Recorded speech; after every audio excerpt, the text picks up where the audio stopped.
Excellence, Monsieur l'Ambassadeur, chers collègues, chers organisateurs, chers participants. C'est un plaisir et un honneur pour moi que de m'adresser à vous en ma qualité d'ambassadrice de Belgique auprès du Royaume du Maroc à l'ouverture de cette université d'automne dans le cadre de la plateforme d'Immobel. Ces échanges s'inscrivent, comme vous le savez, dans le contexte du 60e anniversaire de la Convention sur l'occupation des travailleurs marocains en Belgique, qui fera l'objet d'une commémoration au cours de l'année 2024. Bien entendu, la Belgique et le Maroc entretenaient déjà depuis le milieu du XIXe siècle des relations bilatérales importantes. Mais elles ne concernaient guère qu'une infime partie de nos populations. Capitaines d'industrie actifs dans le domaine de l'industrie sucrière ou des mines, politiques et diplomates, artistes à l'image de Theo van Rysselberghe, et quelques étudiants marocains qui déjà fréquentaient nos universités. Il y avait aussi bien sûr les aristocrates et les membres de nos familles royales. L'entrée en vigueur de la Convention de 1964 va changer fondamentalement la nature des relations entre nos deux pays et lui donner tout ce qui lui donne aujourd'hui sa spécificité, sa densité et son épaisseur. L'importance de la dimension humaine, la quantité d'hommes et de femmes de nos deux pays, unis par des liens dans de nombreux domaines.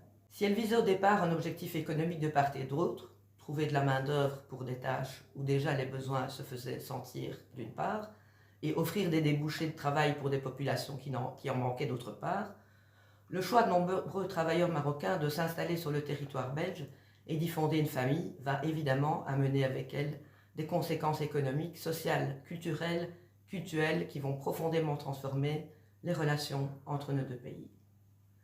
60 ans plus tard, Marocains de Belgique, Belgo-Marocains et Belges d'origine marocaine forment la première communauté hors Union européenne dans notre pays et la troisième en Europe. Ils s'illustrent dans de nombreux domaines, de la politique à l'art, en passant par l'entrepreneuriat, et ils constituent des modèles inspirants pour les jeunes générations. Je pense notamment au fondateur de Molenbeek, Ibrahim Ouassari, récemment décoré par Sa Majesté le Roi Philippe, et auquel j'exprime encore une fois toutes mes félicitations, mon amitié et mon admiration. De nombreux Belges, qu'ils soient ou non d'origine marocaine, ont aussi choisi de s'installer au Maroc, soit pour y travailler, ou pour y profiter de leur retraite. 60 ans, c'est certainement l'âge de la maturité, et l'on peut en effet considérer que les relations entre nos deux pays sont désormais marquées par la maturité, un regard objectif et un esprit de partenariat et de responsabilité partagée. J'en veux notamment pour preuve que cette commémoration, des Marocains et des Belgo-Marocains installés au Maroc ont souhaité également y participer, et c'est la première fois parce que jusqu'ici, lors des précédents anniversaires, cette commémoration était limitée au territoire belge. J'en veux aussi pour preuve les gestes de solidarité que nos deux pays ont systématiquement l'un envers l'autre dans les moments difficiles, y compris quand les circonstances ne sont pas évidentes. Ce fut le cas récemment lors du terrible séisme qui a frappé la région d'Al-Haous, où la Belgique, dans toutes ses dimensions, a exprimé avec force son soutien et sa solidarité. Ce fut le cas de la part du Maroc lors de l'attentat récent à Bruxelles contre des ressortissants suédois. Cette commémoration doit donc être l'occasion de regarder le passé, mais également, surtout, dirais-je, de se tourner vers l'avenir, avec cet esprit de maturité et de partenariat. Comment l'histoire commune tissée par nos deux communautés peut-elle servir de terreau à une intensification de nos relations et à un renforcement des convergences? Nous partageons, j'en suis convaincu, le sentiment que nos destins sont unis, que notre partenariat est d'ordre stratégique, tout comme et plus largement celui entre le Maroc et l'Union européenne et celui entre l'Union européenne et l'Afrique. Continent avec lequel nous devons relever des défis communs, ceux du climat, de la sécurité alimentaire, de la migration ordonnée ou encore de la paix et de la sécurité. Dans un contexte marqué par des polarisations internes, des tensions internationales, la remise en cause des principes et normes du droit international, le relativisme au niveau des valeurs universelles, les citoyens de nos deux pays, et notamment les jeunes représentés dans cette université d'automne, ont un rôle majeur à jouer pour alimenter le débat, réfléchir à des pistes créatives pour enrichir nos relations, notamment sur le plan académique, culturel et économique.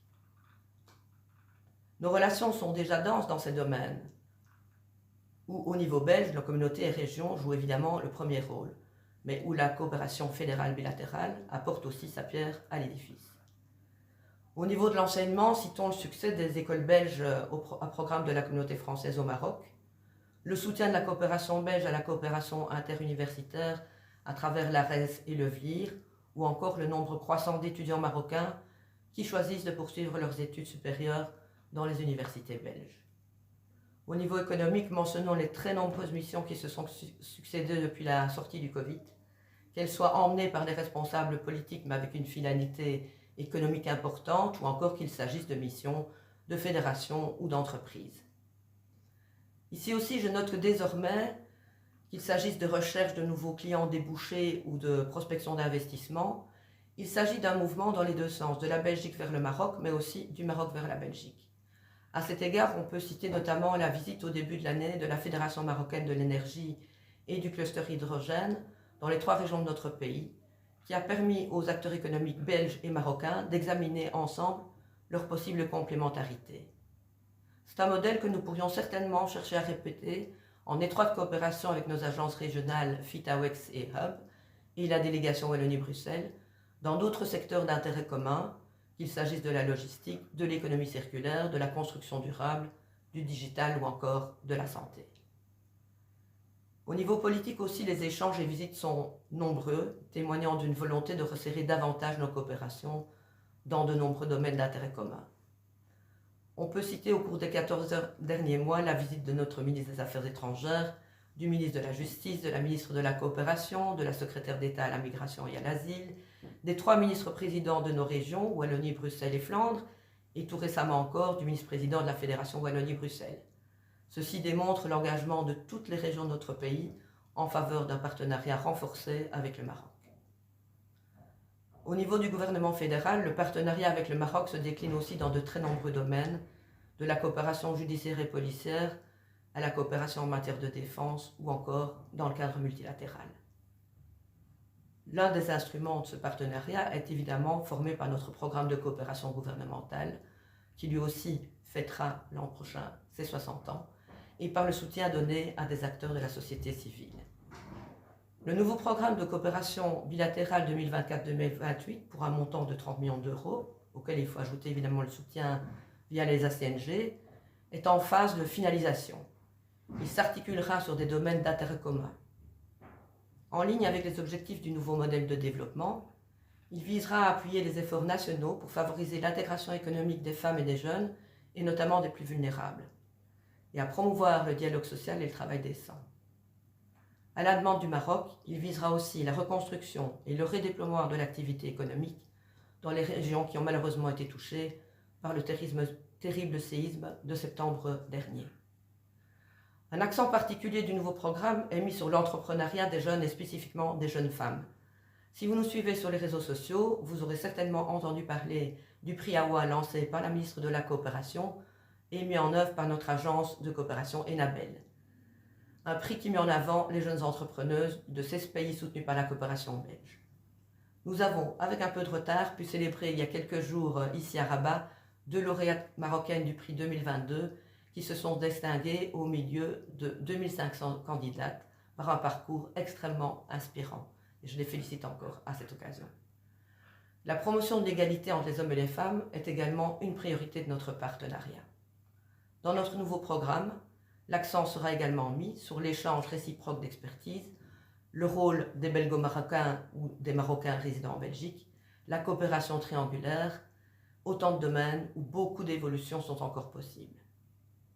Comme vous pouvez le constater, les domaines de coopération et les thématiques d'intérêt commun ne manquent pas. On pourrait certainement encore parler innovation, coopération en matière énergétique et dans bien d'autres domaines. Mais tournons-nous peut-être aussi maintenant vers quelques défis. D'une part, malgré les nombreux liens personnels qu'unissent nos deux peuples, il reste encore une certaine méconnaissance de la réalité de nos deux pays et certains préjugés qui ont la vie dure. Pour beaucoup de Belges, le Maroc est encore trop souvent perçu comme une destination touristique, plutôt que comme un pays en plein développement, offrant de réelles opportunités économiques. Même les Belges d'origine marocaine ont souvent une connaissance finalement relative du pays de leurs ancêtres. En sens inverse, les Marocains ne regardent pas toujours nécessairement vers la Belgique pour leurs études, leur business ou leur possible investissement, même si c'est de plus en plus le cas.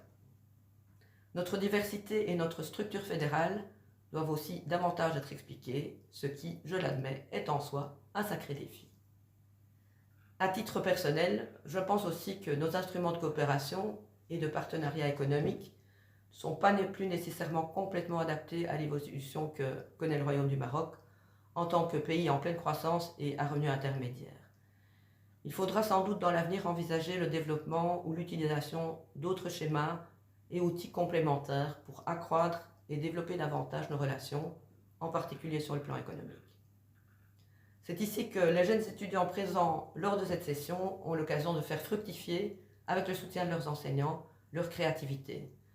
Je suis convaincue que les concepts innovants peuvent naître du partage et de la confrontation des idées entre nos étudiants des écoles de commerce belges et marocaines.